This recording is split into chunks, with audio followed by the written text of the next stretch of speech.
एक शीतल आरती होती है।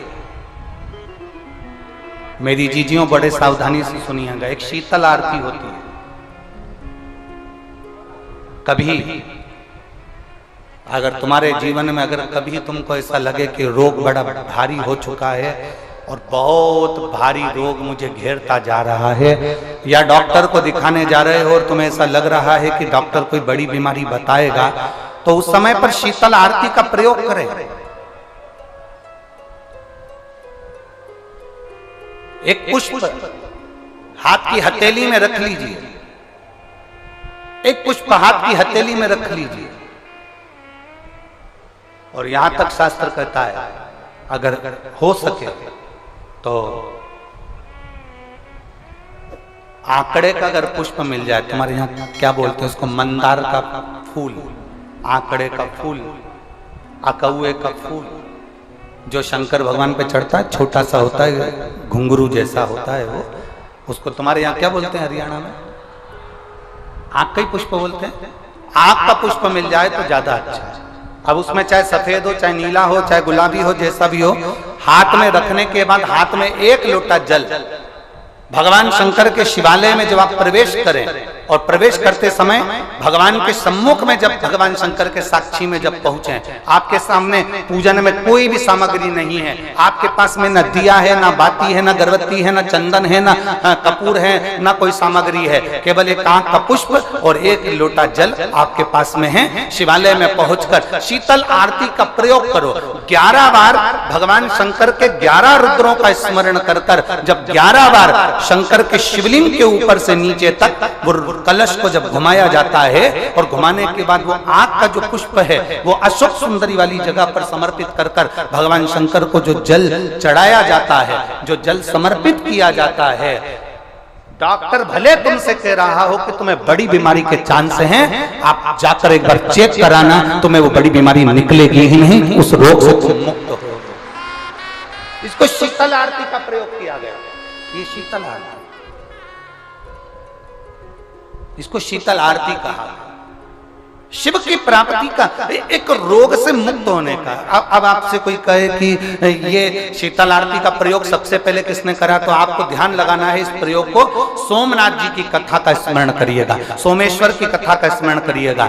आप स्कंद पुराण में, शिव महापुराण में सोमनाथ जी की कथा का स्मरण करिएगा।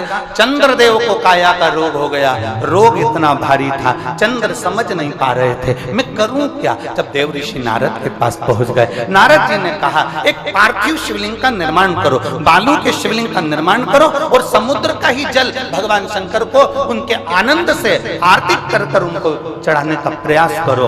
और शिव ने ऐसी कृपा कर दी कि चंद्र के पास आकर भगवान शंकर ने कह दिया, चंद्र मैं तुझे वर देता हूं, तेरा काया का रोग समाप्त होगा, ये मेरा वर है, क्योंकि तूने मेरे शीतल आरती का प्रयोग किया।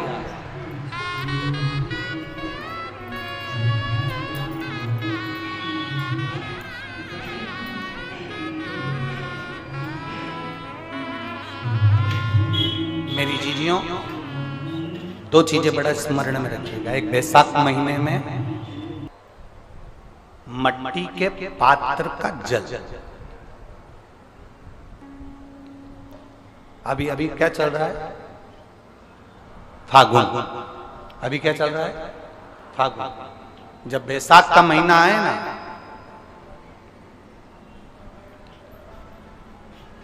जितने यहां बैठे और जितने आस्था चैनल पर सुन रहे हो, जितने फेसबुक यूट्यूब पर कथा श्रवण कर रहे हैं, जितने मोबाइलों पर देख रहे हैं, प्रयास करना, बैसाख के महीने में मिट्टी के पात्र में जो रात्रि भर जल रखा हो, मिट्टी के पात्र में, अगर आपके पास में घड़ा हो, हंडा हो, नी हो, तो दिया हो, दीपक हो, कुल्लड़ हो, कोई भी तुम्हारे पास में जो मिट्टी का पात्र, उसमें जल भरना।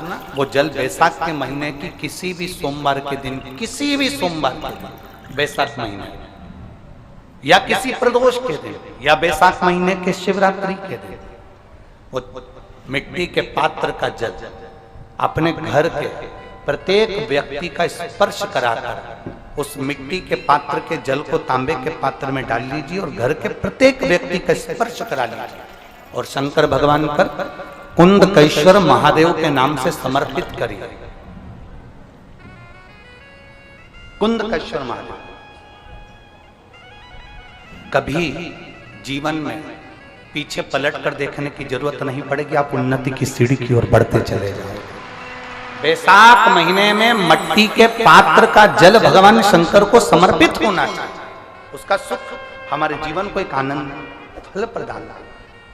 वीडियो पसंद आया होगा तो लाइक करिएगा, शेयर करिएगा।